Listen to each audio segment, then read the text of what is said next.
Dorothée Fouqueret, notaire en Finistère. On se retrouve dans ce magnifique cadre de l'hôtel-restaurant des Sables Blancs à Concarneau. Comment vas-tu, Dorothée? Ça va bien, merci Sandrine, et toi? Ouais, ça va bien. On va parler de quoi aujourd'hui, Dorothée? On va parler de succession. Comment ça marche? Alors, évidemment, on passe un moment difficile, on enterre l'un de ses proches, et ensuite vient le rendez-vous d'ouverture de succession chez le notaire. Et nous, notre travail, c'est d'établir la dévolution successorale. Donc la dévolution successorale, elle peut être de deux types. Soit elle est volontaire, c'est-à-dire qu'il va y avoir un testament ou une libéralité, quelle qu'elle soit, une donation par exemple, qui va impacter la dévolution qu'on considère sinon ab intestate, c'est-à-dire sans que le défunt ait prévu quoi que ce soit. Donc ça, c'est les deux grands types d'évolution que l'on peut trouver. Pour déterminer les personnes qui ont vocation à recueillir la succession, la loi classe les héritiers en fonction d'un ordre. Au sein de chaque ordre, il y a un degré. Et donc ce sont les héritiers du premier ordre qui viennent en rang utile et qui vont primer les suivants. Et puis, à l'intérieur d'un ordre, la succession est dévolue à l'héritier du degré le plus proche. Et le conjoint dans tout ça? Alors, la dévolution, elle va dépendre également de la présence ou non d'un conjoint survivant.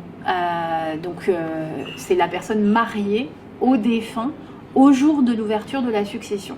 Est-ce qu'il existe, Dorothée, des exceptions à tout ça, à ces règles? Alors oui, on a effectivement des exceptions. Donc la première, c'est la renonciation d'un héritier. Ses descendants pourront venir à la succession en lieu et place du renonçant par le mécanisme qu'on appelle la représentation. On a exactement le même mécanisme concernant l'indignité. Alors ça, c'est un petit peu plus rare. C'est effectivement quand un des héritiers a mal agi, il faut quand même un jugement. Donc personnellement, je ne l'ai jamais vu. Et puis on a un dernier correctif qui s'appelle la fonte successorale. En l'absence de descendants, en fait, la succession va être divisée entre la famille paternelle et la famille maternelle. Alors c'est quoi la réserve? Alors les notions de réserve et de quotité disponible, là on en entend beaucoup parler, surtout quand il y a des conflits familiaux, avec une question assez récurrente: est-ce que je peux déshériter mes enfants? Eh bien la réponse c'est non, parce qu'il y a une réserve héréditaire, c'est une fraction de la succession dont la loi prévoit la dévolution à certains héritiers qui sont appelés des réservataires. Et le surplus, c'est la quotité disponible qui peut, elle, être répartie librement. Alors, qui sont les réservataires? Alors, seuls les descendants ont la qualité de réservataire. Et ça représente quoi, la réserve? Alors, la réserve, en fait, c'est fonction du nombre d'enfants. Quand on a un enfant, la réserve, c'est la moitié. La quotité disponible, c'est l'autre moitié. Quand on en a deux, eh bien, la réserve, c'est globale, elle est de 2 tiers, donc 1 tiers pour chacun des enfants. Et la quotité disponible, c'est 1 tiers. Et puis quand on a 3 enfants ou plus, la loi n'ira pas au-delà, la réserve globale est de 3/4, et donc on peut disposer librement d'1/4 de son patrimoine. Alors quel est le choix des héritiers? Les héritiers, ils ont 3 possibilités au moment de l'ouverture de la succession. La première, c'est accepter purement et simplement la succession. Donc on va absorber l'actif et le passif. Ou alors c'est accepter à concurrence de l'actif net, ou enfin renoncer. Et la fiscalité de la succession? Alors la fiscalité, elle est d'aujourd'hui parce que nous sommes en fin d'année, donc la loi de finances peut toujours réserver des surprises. Mais donc quand on est un enfant, on a un abattement de 100 000 €. Évidemment, il ne faut pas qu'il ait été amputé au niveau d'une éventuelle donation dans les 15 dernières années. C'est ce qu'on appelle le rappel fiscal. C'est 200 000 ou 100 000? Ah, 100 000, avec un 1. 100 000 € par enfant. Et donc voilà, s'il y a une donation dans les 15 dernières années, on va vérifier qu'il n'y a pas d'atteinte à ces fameux 100 000 €. Et puis ensuite, c'est accès au barème de ce qu'on appelle les droits de mutation à titre gratuit. Est-ce que l'on peut organiser sa succession? Alors oui, bien sûr, on peut anticiper au moyen d'une donation ou d'une donation partage.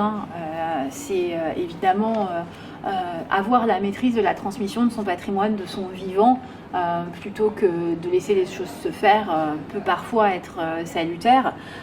Donc la donation-partage, c'est quand même un acte qui présente beaucoup d'avantages. On l'appelle l'acte de la paix des familles, parce qu'en fait, d'un point de vue civil, ça va éviter l'indivision, les biens ne sont pas rapportables, et puis ça va permettre de geler les valeurs. Ça veut dire que les biens qui sont donnés sont évalués au jour de la donation partage, pour le calcul de la réserve, il n'y aura pas de réévaluation au moment de l'ouverture de la succession. Alors, qu'est-ce que l'on met comme clause dans une donation ? Bon, alors, on va retrouver à peu près la même typologie de clauses dans les donations simples ou dans les donations partage, notamment quand il s'agit de donation de la nue propriété. Évidemment, il va y avoir une réserve d'usufruit. Sinon, on peut avoir un droit de retour. Le droit de retour, c'est en cas de décès du donataire et éventuellement de ses descendants, le bien retourne dans le patrimoine d'origine. Une clause d'inaliénabilité, donc on ne pourra pas vendre le bien ou le donner sans l'autorisation du donateur. Et puis l'exclusion de communauté ou de l'indivision pactimoniale. Donc ça veut dire que le bien restera vraiment propre au donataire. Après, il est possible de stipuler d'autres clauses, notamment sur l'affectation de la donation. Est-ce qu'elle va s'imputer sur la réserve ou la quotité disponible? Ça, c'est ce qu'on appelle les donations en avancement de part successorale ou hors part successorale. Et donc, en avancement de part, ça s'impute sur la réserve. Hors part successorale, ça s'impute sur la quotité disponible. Et si je veux donner de l'argent ? Le don manuel de somme d'argent, il y a un abattement spécifique qui est de 31 865 € au profit donc de chacun de ses enfants, par parent par enfant, tous les 15 ans, même principe de durée. On peut le faire aussi au profit de ses petits-enfants. Il faut faire attention à l'âge du donateur également. Et surtout, il faut le déclarer pour bénéficier de cet abattement spécifique. Beaucoup de gens se font avoir, puisque si ce n'est pas déclaré dans le mois, on perd le bénéfice de l'abattement et on retombe sur le fameux abattement légal de 100 000 €. Mais c'est dommage d'aller grappiller dessus, puisque c'est quand même pas 100 000 € sur un patrimoine, ça va vite. Donc, vous pouvez le faire de deux façons. Soit vous passez chez votre notaire préféré, et dans ces cas-là, c'est lui qui va gérer toutes ces formalités. Soit vous allez sur votre espace personnel impôt gouv. Je m'adresse aux donataires, ceux qui reçoivent de l'argent, puisque c'est aux donataires d'aller déclarer. Et puis vous remplissez le formulaire CERFA qui est disponible en ligne.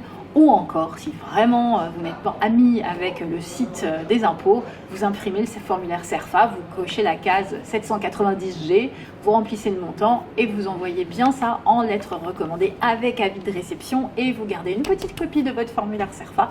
Vous agrafez bien tout ça et vous mettez ça dans un petit dossier. Dorothée, nous ne sommes pas des Américains, mais est-ce qu'on peut déshériter un enfant ? Alors non. On peut pas déshériter un enfant. On peut avantager l'un de ses descendants, mais le déshériter, ce sera pas possible. Donc, on peut donner hors part.